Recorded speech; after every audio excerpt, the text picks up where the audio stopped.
ನರಸಿಂಹದೇವರ ಪರಮ ಪವಿತ್ರವಾದ ಸಾನ್ನಿಧ್ಯ ಇಲ್ಲಿದೆ. ಮಹಾತಪಸ್ವಿಗಳಾದ ಜ್ಞಾನಿವರೇಣ್ಯರಾದ 104 ಗ್ರಂಥಗಳನ್ನು ರಚನೆ ಮಾಡಿ ಸಾರಸ್ವತ ಪ್ರಪಂಚಕ್ಕೆ ಬಹಳ ದೊಡ್ಡ ಕೊಡುಗೆಯನ್ನು ನೀಡಿದ ಮಹಾನುಭಾವರು ವಿಜಯೇಂದ್ರ ಸ್ವಾಮಿಗಳವರು.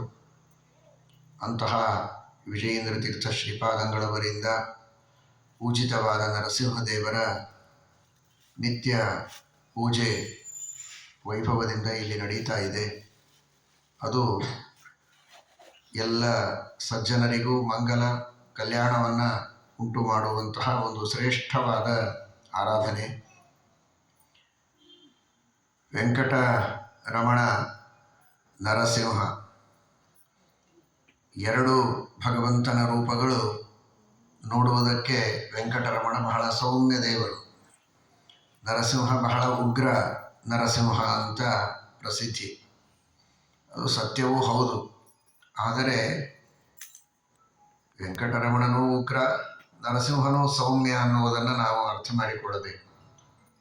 ಯಾರಿಗೆ ಉಗ್ರ, ಯಾರಿಗೆ ಸೌಮ್ಯ ಅಂತ. ಭಗವಂತನ ಆದೇಶವನ್ನು ಚೆನ್ನಾಗಿ ಪರಿಪಾಲನೆ ಮಾಡುವ ಭಕ್ತರಿಗೆ ಸೌಮ್ಯನೇ ಪರಮಾತ್ಮ.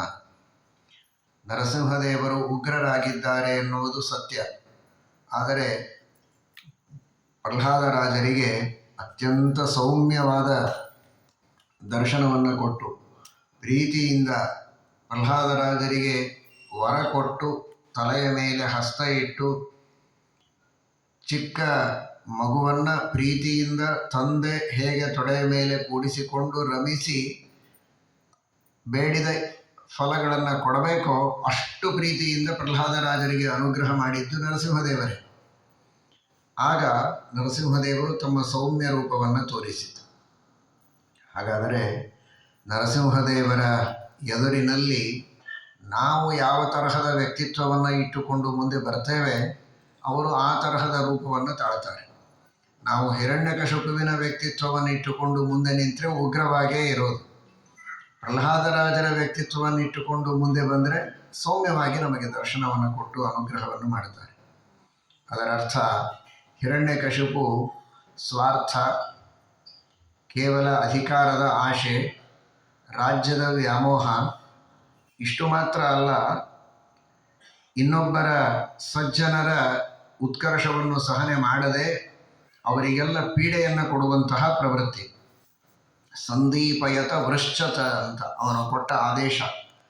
ಎಲ್ಲಿ ಬ್ರಾಹ್ಮಣರಿದ್ದಾರೆ, ಗೋವುಗಳಿವೆ, ಯಜ್ಞಯಾಗಗಳು ನಡೆಯುತ್ತವೆ, ಯತ್ರ ಯತ್ರ ದ್ವಿಜಾಹ ಗಾವಹ, ಬ್ರಾಹ್ಮಣರು, ಗೋವುಗಳು, ಯಜ್ಞಯಾಗಾದಿಗಳು ನಡೆಯುತ್ತೆ. ಅಂತಹ ಗೋಶಾಲೆಗಳು, ಬ್ರಾಹ್ಮಣರ ಅಗ್ರಹಾರಗಳನ್ನೆಲ್ಲ ಸುಟ್ಟು ಬಿಡಿ, ನಾಶ ಮಾಡಿ ಅಂತ ಆದೇಶವನ್ನು ಕೊಟ್ಟಿದ್ದ ತನ್ನ ಭಟರಿಗೆ.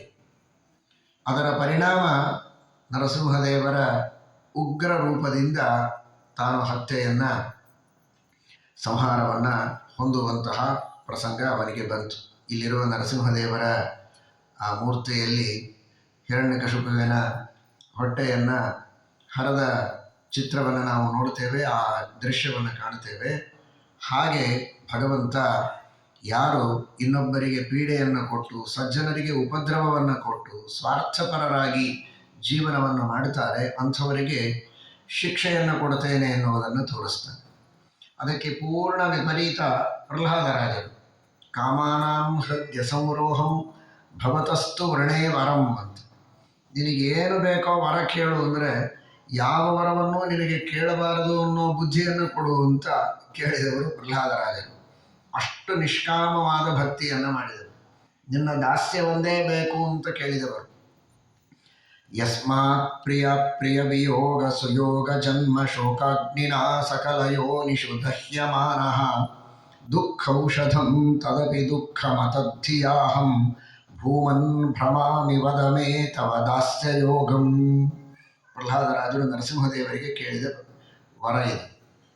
ಜೀವನದಲ್ಲಿ ಒಂದು ವಸ್ತುವನ್ನು ಪಡೆದುಕೊಂಡ್ರೆ ನಮಗೆ ಸುಖವಾಗತ್ತೆ ಅಂತ ನಾವು ತಿಳ್ಕೊಂಡಿರ್ತೇವೆ, ದುಃಖವನ್ನು ಕಳೆದುಕೊಳ್ಳಬಹುದು ಅಂತ. ಆದರೆ ಆಗೋದು ವಿಪರೀತ ಆಗತ್ತೆ. ಯಾವುದು ದುಃಖವನ್ನು ಕಳೆಯಬಹುದು ಅಂತ ನಾವು ಅಂದ್ಕೊಂಡಿರ್ತೇವೆ ಅದೇ ವಸ್ತು ನಮಗೆ ದುಃಖವನ್ನು ಕೊಡುತ್ತದೆ. ಸುಖ ಕೊಡಬಹುದು ಅಂತ ಅಂದ್ಕೊಳ್ತೇವೆ, ಅದು ಸುಖ ಕೊಡೋದಿಲ್ಲ. ಯಾವ ವಸ್ತು ಯಾವಾಗಲೂ ನಮ್ಮ ಜೊತೆಗಿರಬೇಕು ಅಂತ ಅಂದ್ಕೊಳ್ತೇವೆ, ಅದು ದೂರ ಹೋಗುತ್ತೆ. ಯಾವ ವ್ಯಕ್ತಿ ಅಥವಾ ವಸ್ತು ನಮ್ಮ ಹತ್ತಿರನೇ ಬರಬಾರದು ಅಂದ್ಕೊಂಡಿರ್ತೇವೆ, ಅದು ಬೇಡ ಅಂದರೂ ನಮ್ಮ ಹತ್ತಿರನೇ ಬರುತ್ತೆ.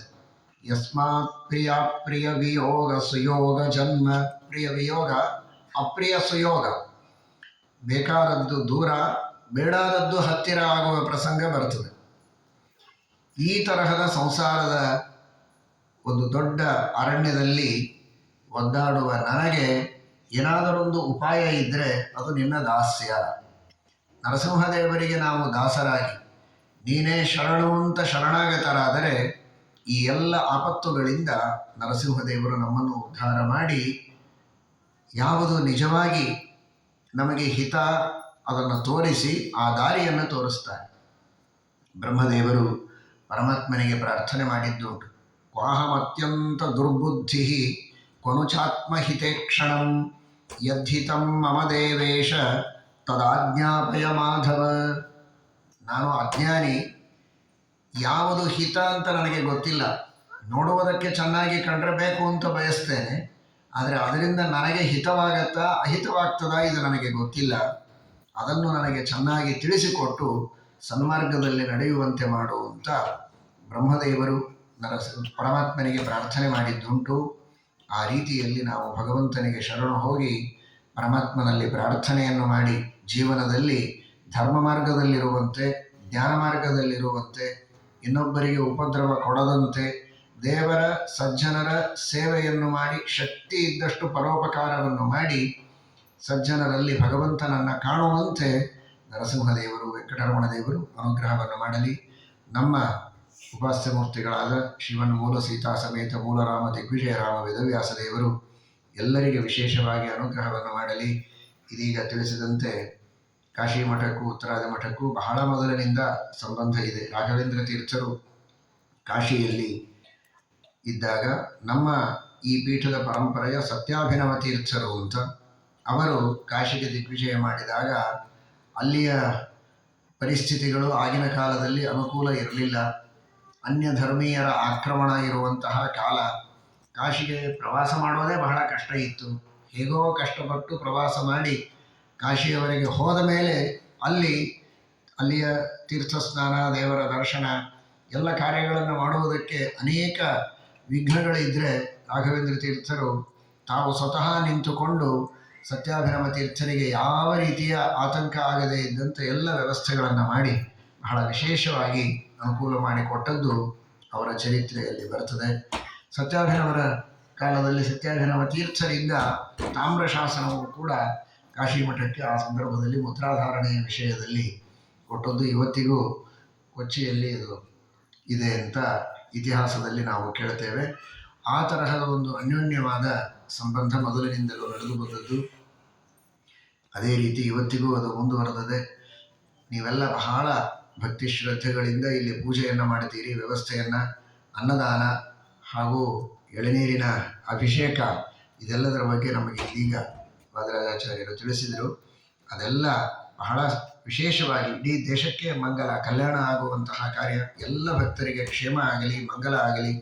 ಇದೇ ರೀತಿ ದೇವತಾರಾಧನೆ ನಿರ್ವಿಘ್ನವಾಗಿ ನಡೆದು ಉತ್ತರೋತ್ತರ ಅಭಿವೃದ್ಧಿಯಾಗಲಿ ಅಂತ ದೇವರಲ್ಲಿ ಪ್ರಾರ್ಥನೆಯನ್ನು ಮಾಡ್ತೀವಿ.